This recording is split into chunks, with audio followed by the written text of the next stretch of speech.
Supian said this is why we will never get visited by UFOs, because they'll be like, it ain't worth it. Like, what they got going on down there? My God, it's not worth it. Leave them alone.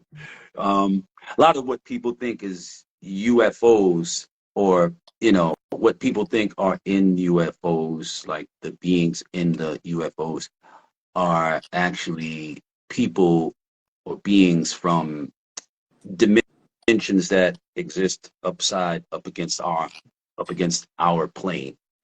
But that's a whole other thing. There's a whole lot of things that I could share with this, whatever, but I wouldn't bother. I wouldn't even bother. Y'all. What else? 809 JR, peace. Too many of y'all are barely literate. Too many of y'all barely have a command of language, so there's no point in burdening your little brains with that type of shit. But it's inconsequential. You'll live, you know, you'll die, and you'll be in the dark the entire time, the majority of you, you know. And if what I just said offended you, it's because you're the hit dog. You are the one I'm talking about. You know what I mean? If what I just said didn't offend you, it's because you know exactly what I'm talking about, and you're not one of those people.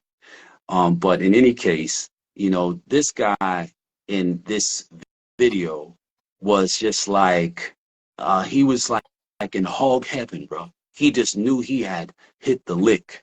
And he is, like I said, getting a bunch of follows, a bunch of, you know, attention, a bunch of validation, which tells you that there are a bunch of people who subscribe to his ideas, who think that his presentation and his direction and what he's doing and what he's saying, they think it's right. They think it's good. They think it makes sense.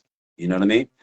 And that is an indication to me that there's a lot of people in our collective that are in what we call a disparate condition. You know, they aren't right.